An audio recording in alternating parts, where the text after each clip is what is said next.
Hi, I'm Cindy, I'm Kim. And I'm Tiffany. and we are talking about strategies for remembering what people have said in conversations when that's hard for you. Mhm. So, Kim, give us context. Context, I am working with someone that needs help when he has language processing issues, and when someone's giving him instructions at his job, he is having trouble because he's analyzing the language, and then how the heck is he supposed to create um, images to remember the steps that he's supposed to do, the instructions? Okay, so I'm not sure that they would be ready for images yet, but what I would say is A, pull out the phone and record. Is that weird to do that in a job? Not necessarily if you say, look, I want to make sure I get this right. Do you mind if I record this or I Okay. take notes while Okay. we're doing this so that I can make sure I get what you want me to do? Okay. And I've go ahead, Tiff. I was just saying I've done that at work too, because sometimes like there's an overwhelming amount of instructions. There's like maybe five, six steps, and I have had to like take notes or have them in written form. So I do think that we can do it at a workplace. It doesn't make you look silly or inept. I mean, to me, it shows that you're devoted to doing the job. 100%. I think it also is just knowing that like this is a strength or something that I need. And so to communicate that, I think that helps me get the work done rather than going back and asking them, what did you say for three? What did you say for two? I think that shows up less professional than just saying, hey, this is what I need to do. So Yeah. I didn't feel stupid or weird about it. Yeah. Fantastic. Okay, great. So number two, then we start listening for key words. What are key words? Tiffany. I mean, it's situational, but maybe the task, maybe is that the word? Like the Yeah, specific task, and I'm not trying to get out the filler words. Like what do we need to be done? What does it need to be right. done? Do you So, look for Kim, verb noun, like yeah, organize inventory? yes. Looking for the big words that are linked together and actually asking people to pause after they give you a step so that you can repeat back what you heard. So you want Mm, me to organize the stock room by Thursday, or you want me to make sure that all of the shirts are hung correctly by 10 a.m. or whatever. Like you're repeating back the directive and you put it in terms that, not that I'm trying to infantize it, but shorten it up as much as possible, truncate it as much as possible to make it clean and crisp. Um, Okay. Also listening for really important words. Um, however, critical, important, trigger words that tell you something big is coming up. Like prioritize words. Right. would you say that's a similar experience from learning a different language? When you're learning a different language, you're trying to catch those keywords and piece them. Tiffany, that's a great, amazing example because that's something that you had to do, right? Yes, just like the in between the verbs and yeah, the keywords and Yeah. repeating back. You can also communicate to people. I'm gonna re- I'm gonna repeat back what you've said at the end to make sure I've got it right, or I'm gonna send you an email afterwards with bullet points of the big things that we discussed to make sure I've got it right. Hmm. And that gives the other person an opportunity to correct anything that happened in there. Um, so one activity that you can do along the way to help build that skill set is out of Joanne Carlisle's book Reading and Reasoning series, where she has some really long sentences and wants you to identify the main idea.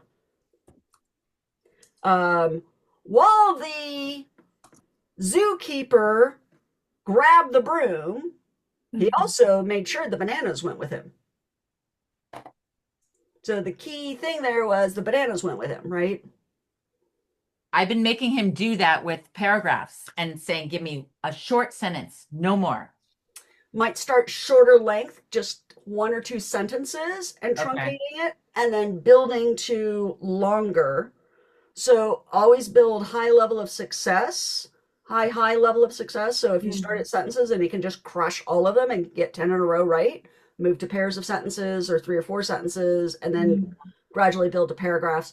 Practice summarizing. So one activity I do with students, especially when we read complex texts, Yeah. is to read a paragraph and then write 3 to 4 keywords in the margin of elements that were central to the paragraph, not necessarily trying to summarize, but Right. would jog your memory on it.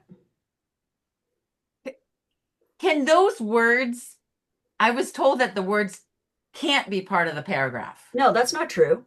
So they can. Okay. 100%.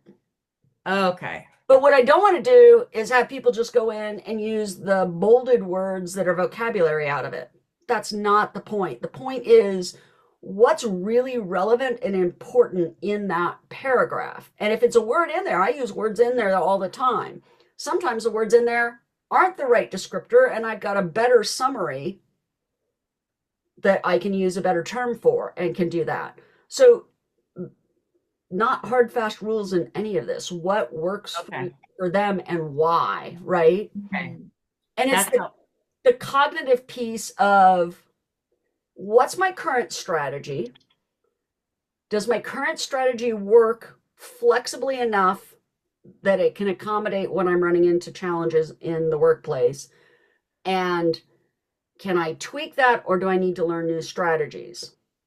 And then when you learn a new strategy, it's practicing the new strategy enough that it is fluid and you don't have to struggle to do it, which is what you're doing with the practice exercises, right? so I could actually give this person instructions, have him Yep, role play this exact thing. 100%. And Great this is activity. so important for any kid going to a job. Absolutely. Any Go kid. short to long. Go Okay. back farther and make it easier than you think you have to. Okay. So, Joe, I'm going to give you a list of 5 chores around the house. Or, Joe, I'm going to give you a list of 3 chores around the house because you're 10. And I want you to be able to summarize those 3 chores. So the dog has to be fed every night before 5 p.m. I need to make sure that the garbage goes out into the garbage can and the garbage can lid is on. And I want you to make sure that the dishwasher is turned on with soap in it after the dishes are loaded. Now summarize those 3 things. Feed the dog, garbage in the garbage can, washing machine with soap. So for him, he can't memorize the words. He has to create the animation in his head. He can do that, or he can summarize it. Depends Okay. on what you're working on. Are you Okay. working on that visualization skill, or are you working on the ability to remember and implement what you've heard accurately? He thinks he can't remember accurately, and that the only way is visuals. I don't know, but I'll So try. that's something you're going to have to work through and play with. Yeah. Okay. But That's all good. of those strategies help build flexible thinking, help focus what we're listening for and why, are great strategies for life to be able to interact with colleagues, with employers, with supervisors, with whatever, so that you can implement and yield what people are asking you to do. And people want the bottom line. They want you to, they don't want long explanations. Yeah, why don't you speak to that for a minute as somebody who used to recruit? Oh, for in terms of long messages for short, because I feel like time is also something that people are really interesting about. You know, some people really value that. So like having the short and to the point. But also I do think, yeah, so the people do like the short version, even like when we're looking at resumes, right? They want in 2 sentences, you put in all the information in there and concise and summarize. Yeah. So yes, I will speak to that. Well, this is an important skill in all areas of life. Yeah. Yes. And with that, let us know if this is helpful. Thank you.